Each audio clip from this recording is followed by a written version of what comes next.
अस्सलाम वालेकुम। मेरा नाम नौशीन वसी है। मेरे बेटे का नाम अज़लान फैज़ खान है।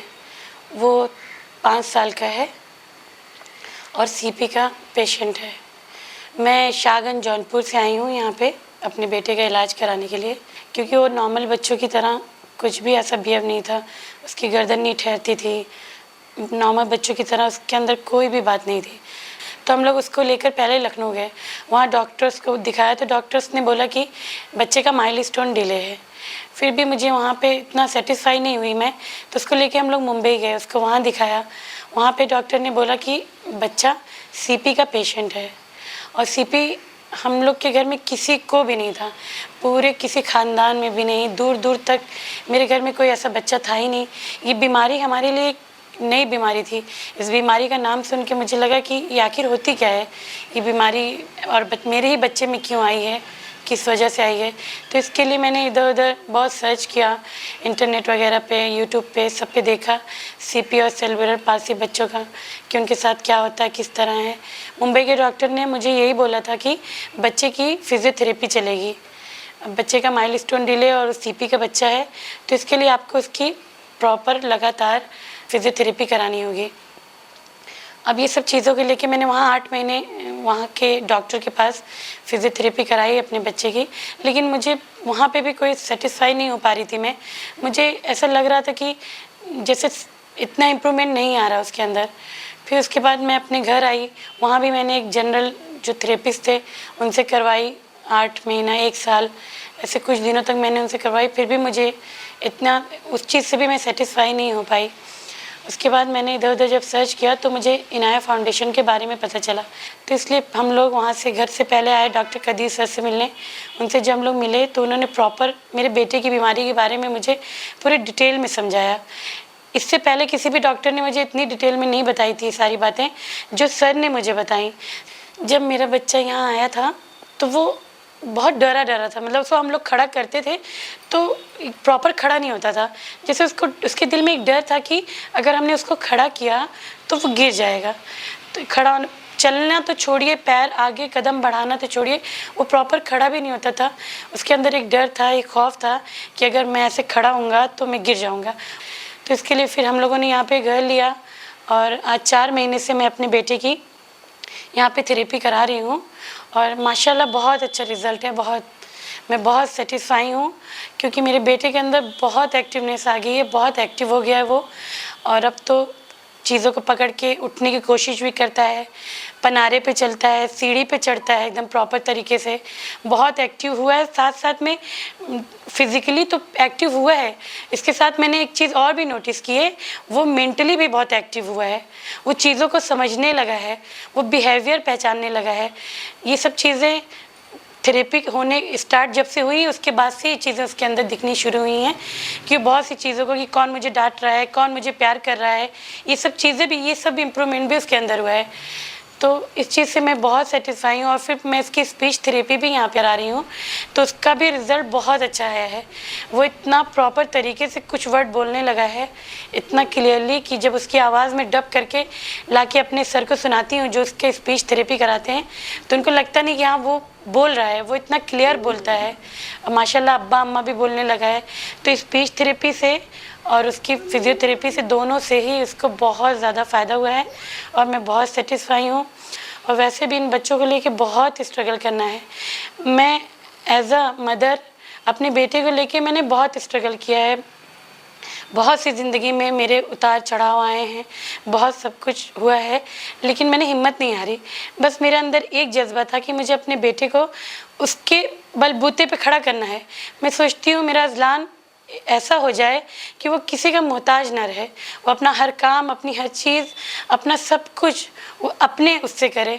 बस मैं यही सोचती हूँ कि वो किसी का मोहताज ना रहे, कि उसको किसी का मुंह देखना पड़े, या वो इतना लाचार और बेकार रहे कि उसे किसी की ज़रूरत रहे। मैं सोचती हूँ वो अपने पैरों पे खड़ा हो जाएगा, चलेगा, अपने सारे काम खुद करेगा, तो फिर उसे किसी की भी ज़रूरत नहीं होगी। मैं जब तक हूँ उसके साथ तो मैं तो उसका सहारा बनी रहूँगी, उसका साथ दूँगी, उसके साथ खड़ी रहूँगी, उसकी हर तकलीफ़, हर परेशानी, हर मुश्किल में, उसकी हर बीमारी में।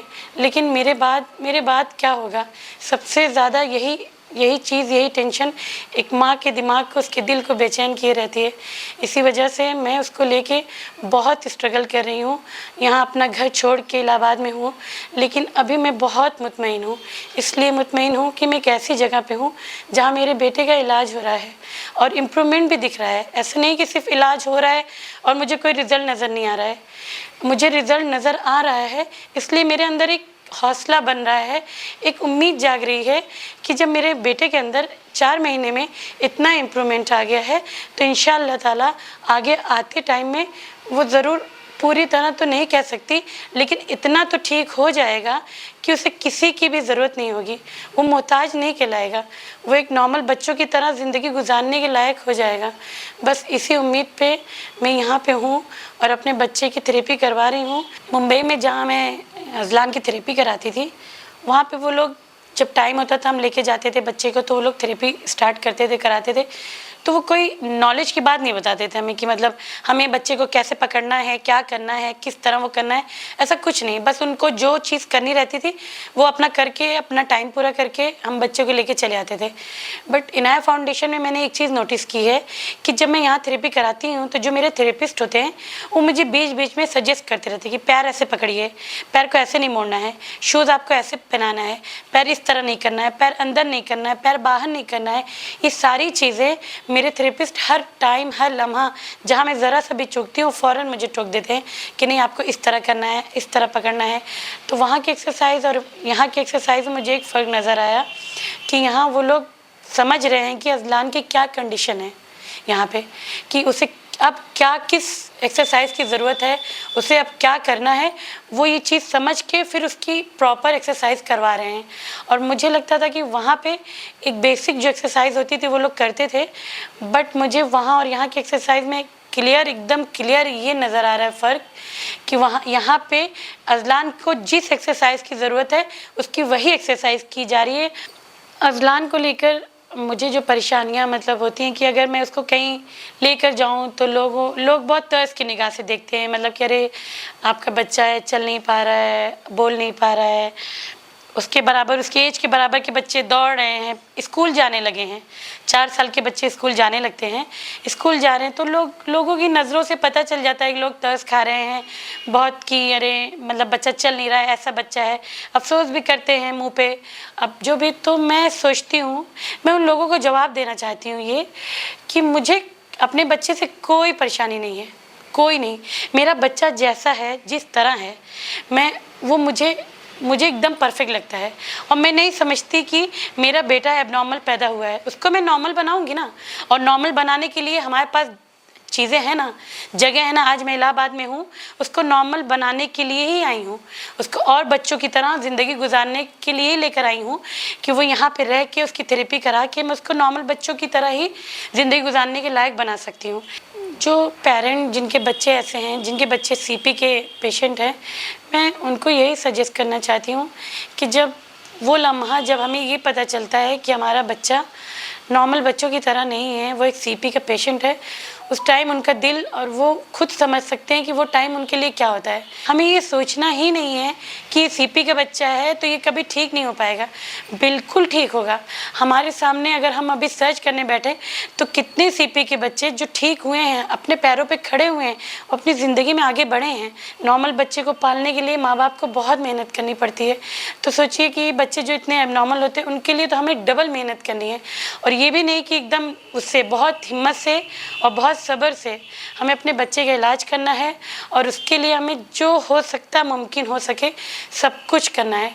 मैं इनाया फाउंडेशन और डॉक्टर कदीर साहब का इसलिए शुक्रिया अदा करना चाहती हूँ कि उन्होंने एक प्रॉपर जगह बना दी है, एक प्रॉपर फाउंडेशन बना दिया है बच्चों के लिए, ऐसे सीपी के बच्चों के लिए, ताकि हम एक ही छत के नीचे, जहाँ हम अपने बच्चे का फिज़िकली भी उसकी एक्सरसाइज करा सकते हैं, उसकी स्पीच थेरेपी भी करा सकते हैं, उसका सब कुछ यहाँ पे। हमें इधर उधर कहीं दौड़ना भागना नहीं है कि हम कहीं कुछ और कराने जा रहे हैं, कहीं कुछ और कराने जा रहे हैं, कि वो हमारे जैसे पेरेंट के लिए एक मसीहा की तरह हैं।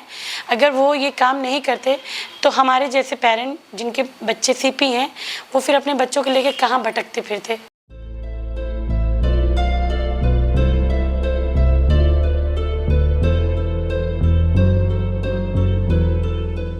सेरिब्रल पाल्सी एवं बाल अस्थि समस्याओं से संबंधित अधिक जानकारी के लिए हमारे YouTube चैनल इनाया फाउंडेशन को सब्सक्राइब करें।